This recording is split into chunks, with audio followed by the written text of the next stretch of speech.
¿Y si te dijera que el hombre que prometió salvar a una nación terminó ahogándola en sangre? Que el defensor de la virtud convirtió el miedo en ley y la muerte en rutina. Antes de seguir, suscríbete ahora. Porque lo que vas a escuchar no es una leyenda ni una exageración. Es el momento exacto en el que el terror se volvió contra su propio creador. Su último grito todavía resuena en la historia. La bala destrozó su rostro de forma brutal. La mandíbula quedó tan rota que cada vez que intentaba abrir la boca, pequeños fragmentos de hueso caían al suelo. Quienes lo vieron no pudieron apartar la mirada. Era una imagen insoportable. Pero para él, ese dolor físico no era nada comparado con el horror que durante meses había desatado sobre todo un país.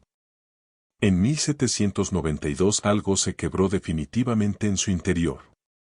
El hombre que hablaba de justicia y moral se transformó en una figura rígida, fría, incapaz de sentir compasión. Desde ese momento, el mundo se dividió en solo dos bandos. Con él o contra él. No existía el punto medio. Pensar distinto era suficiente para ser marcado. Hacer una pregunta era una traición. Mostrar piedad era una prueba de corrupción. Así nació un sistema donde el miedo decidía quién respiraba al día siguiente y quién no. La maquinaria se formalizó en abril de 1793 con la creación de un comité que, al principio, parecía un órgano más del nuevo poder revolucionario. Pero en pocos meses se convirtió en el mecanismo de muerte más eficiente que Europa había visto hasta entonces. Cada mañana, a las 9 en punto, sus miembros se reunían. A las 10, ya sabían quién moriría ese mismo día. No había debates largos. No había dudas. Las decisiones se tomaban rápido. Frías. Definitivas. El tribunal revolucionario comenzó a dictar sentencias de muerte en cantidades que ya no escandalizaban, solo se acumulaban. París, Lyon, Toulon y decenas de ciudades más empezaron a contar cadáveres por miles. El terror dejó de ser un estado de excepción. Se volvió parte de la vida diaria. En Nantes, la situación superó cualquier límite. Las guillotinas no daban abasto. Entonces llegó la solución más siniestra. Prisioneros atados, subidos a barcazas, hundidos deliberadamente en el río. El agua arrastraba los cuerpos corriente abajo. Durante semanas, los cadáveres inflados emergían, descomponiéndose lentamente, extendiendo un olor tan penetrante que alcanzaba pueblos donde la revolución nunca había llegado físicamente. Pero sí por el hedor de la muerte. Mientras tanto, él llevaba registros meticulosos. Nombres. Edades. Profesiones. Delitos. Todo anotado con precisión casi contable. No solo morían nobles o antiguos enemigos del régimen. Moría el panadero que había cobrado de más por un trozo de pan. El sacerdote que se negó a jurar lealtad al Estado. La mujer que se atrevió a decir que no había comida suficiente. Un chico de 14 años que gritó una consigna prohibida en la calle. Incluso una mujer embarazada que suplicó tiempo para dar a luz. Fue ejecutada el mismo día. El terror no distinguía. Y cada amanecer reclamaba nuevas vidas. Las cárceles estaban tan llenas que los prisioneros dormían de pie.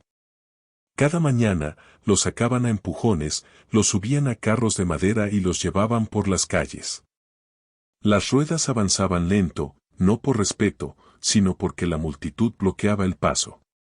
Gritos, insultos, basura, piedras. La humillación era parte del castigo. En la plaza, todo seguía un ritual preciso. El verdugo colocaba a la víctima. La multitud contaba los segundos en voz alta. El filo caía. La cabeza rodaba. El cuerpo era arrojado a una fosa común. Para muchos, aquello no era una ejecución. Era un espectáculo. Observaban cada detalle como si fuera teatro. Él rara vez asistía en persona. No lo necesitaba. Exigía informes detallados.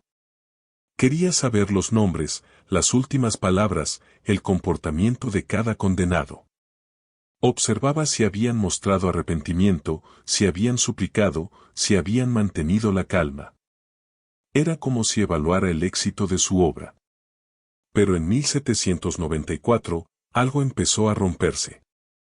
Su cuerpo y su mente comenzaron a fallar. Dormía apenas 3 horas por noche.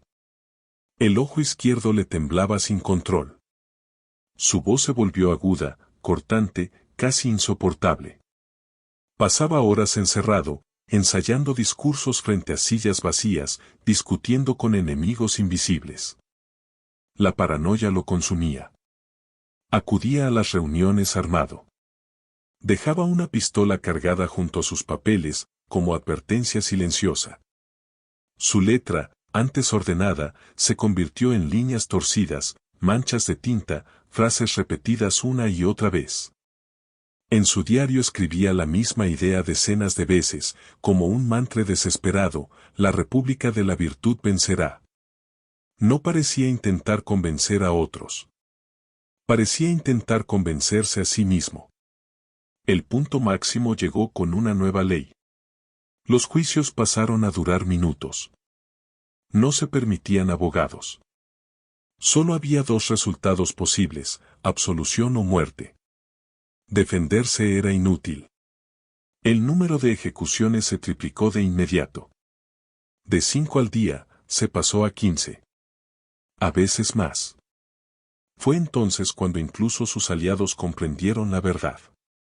Nadie estaba a salvo.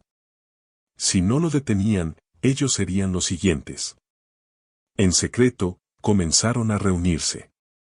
Sabían que no podían esperar. Cada día de retraso podía ser el último. El 27 de julio de 1794 amaneció como cualquier otro. Él preparaba otro discurso, convencido de que, una vez más, impondría silencio. Pero cuando se levantó para hablar, no encontró obediencia. Encontró gritos. Insultos. Acusaciones abiertas. Por primera vez en años, el miedo había cambiado de bando. Intentó imponerse. No pudo. Soldados entraron al recinto y lo arrestaron entre los aplausos de quienes, hasta hacía poco, temían pronunciar su nombre. Después comenzó una noche caótica. Fue trasladado de prisión en prisión, rechazado en todas. Nadie quería hacerse cargo de un hombre tan peligroso, ni cargar con su destino. Finalmente, lo llevaron al ayuntamiento, donde aún quedaban algunos seguidores fieles. Allí, agotado, herido, escribió su último discurso. Creía que bastaría leerlo para que París se levantara en su defensa. Pero cuando intentaron movilizar a la gente, encontraron calles vacías. Ventanas cerradas. Silencio. La ciudad había decidido no salvarlo. En la madrugada del día siguiente, un disparo rompió la tensión. Nadie supo nunca la verdad. ¿Intentó suicidarse? ¿Fue un accidente? ¿Alguien disparó por él? Lo único seguro fue el resultado.